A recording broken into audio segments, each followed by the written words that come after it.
मेरा नाम सफ़ीर ख़ान है और मैं फोरमैन क्रिश्चियन कॉलेज यूनिवर्सिटी में शोबे फार्मेसी में एज़ अ लेक्चरर अपनी खिदमत सर अंजाम दे रहा हूँ। फार्मेसी की अगर हम डेफिनेशन करें, एक जो जर्नल डेफिनेशन है, मैं बेसिकली इसको फार्मास्यूटिकल एजुकेशन कहूँगा, क्योंकि फार्मेसी से हमारे लोग कंफ्यूज करते हैं इसको वो सेल पॉइंट जहाँ पे ड्रग सेल होती है।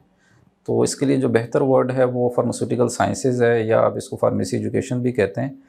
तो ये एक ऐसा एजुकेशन है, ऐसी तालीम है जिसमें हम ड्रग्स या मेडिसिन्स या थेरेप्यूटिक गुड्स को फोकस करते हैं।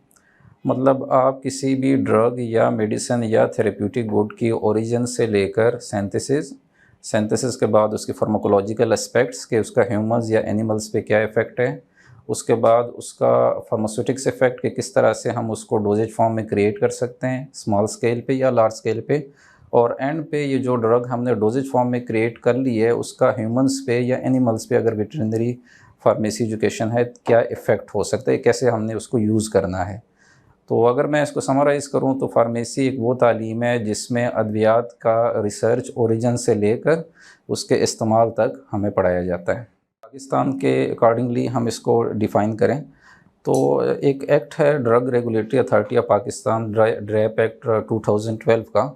उसमें उन्होंने फार्मास्यूटिकल सर्विसेज की या वो सर्विसेज जो एक फार्मासिस्ट प्रोवाइड कर सकता है काफ़ी डिटेल में है, जिसमें आपकी डोजेज सिलेक्शन से पोसोलॉजी, उसके अलावा आपकी counselling, pharmacoeconomic issues, drug utilisation. तो ये चीज़ें हम एक मेडिकल स्टोर के लेवल पे, फार्मेसीज़ पे, क्लिनिक्स में, हॉस्पिटल पे या मेडिकल इंस्टीट्यूशन पे प्रोवाइड कर सकता है। लेकिन अगर उससे हटकर मैं एक सिंपल वर्ड्स में आपको कुछ रोल्स बताऊं, तो एक तो फार्मासिस्ट के रोल्स वेरी करते हैं country to country, from one area to the other. कुछ लोग कहाँ पे कुछ रोल्स परफॉर्म कर रहे हैं। तो जर्नलाइज्ड एक फार्मासिस्ट अपनी सर्विसेज दे सकता है मैन्युफैक्चरिंग एरिया में, जिसको हम इंडस्ट्रीज़ कहते हैं, वहाँ पे वो क्वालिटी कंट्रोल डिपार्टमेंट में भी और प्रोडक्शन डिपार्टमेंट दोनों में अपनी सर्विसेज प्रोवाइड कर सकता है। सेकंड आपकी मार्केटिंग है, जिसमें हम कस्टमर्स की नीड्स को सेटिस्फाई करते हैं मेडिसिन्स के साथ, जो कि एक प्योर फार्मासिस्ट की एक जॉब डिस्क्रिप्शन में आ जाती है। इसी तरह से कुछ जॉब अप्लाइड जॉब्स हैं, जिसमें आपकी रेडियो फार्मेसीज़ हैं, hospital pharmacies, community pharmacies, retail pharmacies और क्लिनिकल फार्मेसीज़ के एस्पेक्ट्स आते हैं। तो ये भी कुछ ऐसे चीज़ें हैं जहाँ पे फार्मासिस्ट अपना रोल प्ले करता है। इसके अलावा रेगुलेटरी जॉब्स हैं। रेगुलेटरी जॉब्स गवर्नमेंट सेक्टर में भी हो सकती हैं और प्राइवेट सेक्टर में भी हो सकती हैं। गवर्नमेंट सेक्टर में आप लोगों ने सुना होगा ड्रग इंस्पेक्टर्स जो हैं वो आपके रेगुलेटरी जॉब्स में आती हैं। इसके अलावा एकेडेमिया एंड रिसर्च है, जिससे मेरा अपना ताल्लुक़ है।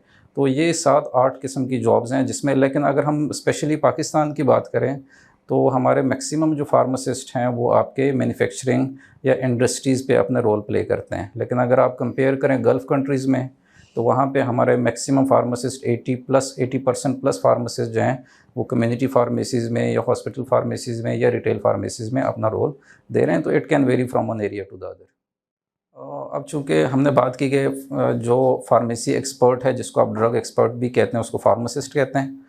तो पहले मैं ये बताना चाहूँगा कि स्किल्स एंड क्वालिटीज़ में थोड़ा सा डिफरेंस है।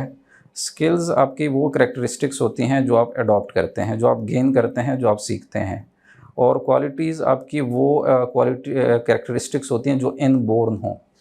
तो अब कुछ क्वालिटीज़ मैं दोनों को मिक्सअप करूँगा, जो एक वैसे तो बहुत ज़्यादा इसकी लिस्ट बन जाती है, लेकिन एक मैं समराइज़ करूँगा जो एक फार्मासिस्ट में होनी चाहिए। मैनेजमेंट स्किल्स होनी चाहिए फार्मासिस्ट में, क्योंकि यूजुअली हम कहीं पे भी अपना रोल प्ले करें तो ग्रुप में प्ले करते हैं। तो हमारे अंदर ग्रुप में ड्यूटी परफॉर्म करके अपने टास्क को अचीव करना, ये स्किल्स हमारे अंदर होनी चाहिए, जिसको मैनेजमेंट स्किल्स कहते हैं। इंटरपर्सनल स्किल्स होनी चाहिए। इंटरेक्शन स्किल्स, यानी आपका हर जगह पे इंटरेक्शन आता है मुख्तलिफ़ किस्म के हेल्थ केयर प्रोफेशनल्स के साथ, पेशेंट्स के साथ, वो स्किल आपके अंदर होनी चाहिए। कुछ आपकी इथिकल रिस्पॉन्सिबिलिटीज़ हैं जो आपको फॉलो करनी चाहिए। एथिक्स वो रूल्स एंड रेगुलेशन हैं जिसको फॉलो ना करने पे कोई पेनल्टी नहीं होती। ये लॉ की तरह की चीज़ नहीं है, लेकिन एक फार्मासिस्ट को भी एक इथिकल रिस्पॉन्सिबिलिटीज़ फॉलो करनी चाहिए, जिससे उसकी ड्यूटी में या उसकी जॉब में या उसका जो रोल है उसमें एक निखार आता है। एक और जो एस्पेक्ट है जो हर एक फार्मासिस्ट को अपने ऊपर अप्लाई करना चाहिए कि with the passage of time drugs में, मेडिसिन में, चूँकि हम अद्वियात को टारगेट करते हैं उसमें चेंजेस आ रही होती हैं, रिसर्च होती है, नई चीज़ें आ रही होती हैं, कुछ चीज़ें जो पहले थी वो गलत साबित हो रही होती हैं। तो टाइम के साथ साथ आपको अपने आप को ग्रूम करना चाहिए, आपको नॉलेज सीकर होना चाहिए। नहीं, अगर आप एक टाइम के बाद अपने आप को लिमिट कर देते हैं या उस चीज़ पे रिलाई करते हैं जो आपने फार्मेसी में पढ़ा, तो वो एक टाइम के बाद शायद यूज़लेस हो जाए। तो नॉलेज सीकिंग क्वालिटी एक हर फार्मासिस्ट में होनी चाहिए। ये स्कोप ऑफ फार्मेसी अगर हम पाकिस्तान चूँकि आपकी बात करें, तो एक चीज़ मैं बताना चाहूँगा कि फार्मेसी का स्कोप तो है पाकिस्तान में, लेकिन जो हम एक्सपेक्ट करते हैं उतना नहीं है। ये भी नहीं कि बिल्कुल नहीं है, लेकिन ये भी नहीं है कि बिल्कुल स्टैंडर्ड है। यानी अगर आप कंपैरिज़न करें डिफरेंट गल्फ़ में के साथ या आपकी यूरोपियन कंट्रीज़ के साथ, तो थोड़ा-सा उससे कम है।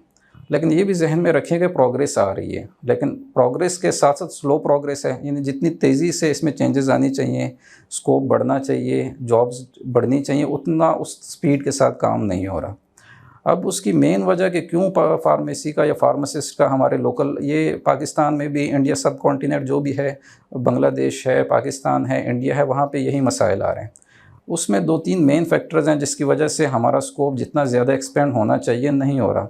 एक आपका सबसे मेन फैक्टर है कि हमारी अपनी फार्मासिस्ट की कम्युनिटी, मतलब अगर हम देखें तो कुछ जॉब्स ऐसी हैं जिसमें हमारे फार्मासिस्ट जाना पसंद नहीं करते, इंडस्ट्रीज़ में जाना पसंद करते हैं, लेकिन वो फार्मासिस्ट एक फार्मेसी में एज अ फार्मासिस्ट जॉब करना या कहीं क्लिनिक्स में या हॉस्पिटल में as a pharmacist, hospital pharmacist के तौर पर, तो ये एक ओपन एरिया जहाँ पे हमारा फार्मासिस्ट नहीं जाता। दूसरा एक फैक्टर आपके रेगुलेटरी इदारे जो हैं, या जिसको आप गवर्नमेंट, क्योंकि कुछ लॉज ऐसे हैं जिसमें अमेंडमेंट होना बहुत ज़्यादा ज़रूरी है। फार्मेसी एक्ट 1967 है, फिर ड्रग एक्ट 1976, आप खुद देखें तो काफ़ी 40-50 साल हो चुके हैं। अब वो लॉज उस टाइम के लिए तो एप्लीकेबल हैं, बट अभी वो आपके साथ मैच नहीं करते, आपके जो सर्कमस्टांसेस हैं। तो बहुत ज़्यादा ज़रूरी है कि उसमें अमेंडमेंट्स की जाएँ और जो प्रेजेंट हालात हैं उसके अकॉर्डिंग उसको अडॉप्ट किया जाए। तो ये दूसरा फैक्टर है। तीसरा, कम्युनिटी से रिलेटेड भी कुछ ऐसे फैक्टर्स हैं, मतलब फार्मासिस्ट जो हैं वो ये समझता है कि हमें कम्युनिटी की तरफ से रेजिस्टेंस है, कम्युनिटी हमें एक्सेप्ट नहीं करती। लेकिन इसमें मैं ये बात करूँगा कि जब तक आप मार्केट में इन नहीं होंगे तब तक आपकी कम्युनिटी में एक अवेयरनेस नहीं आएगी। हम बहुत सारे लोगों को फार्मासिस्ट के बारे में पता ही नहीं होता कि ये क्या काम करते हैं। तो उसमें मैं ये कह सकता हूँ कि आप जब तक इन नहीं होंगे, जॉब नहीं करेंगे, आप ऐसी जॉब नहीं करेंगे जिसमें पेशेंट के साथ आपकी डीलिंग ना हो, तब तक आपकी अवेयरनेस नहीं बढ़ेगी।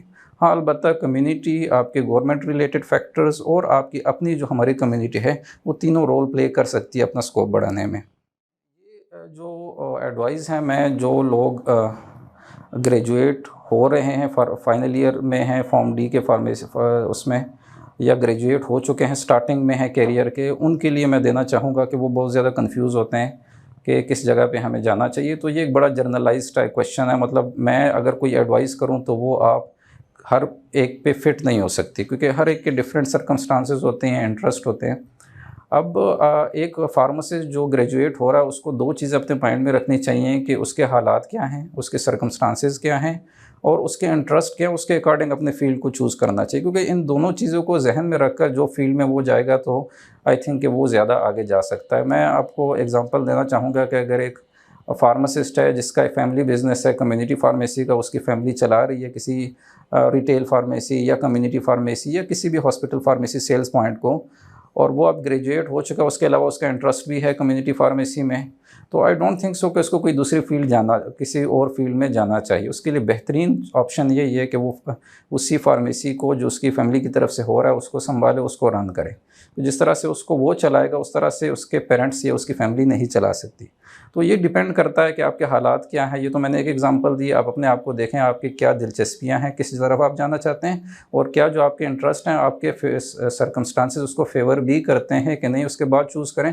तो ये एक बड़ा जर्नलाइज एक क्वेश्चन हो सकता है, तो इसमें मैं मतलब एक फ़िक्स कोई एडवाइस नहीं दे सकता।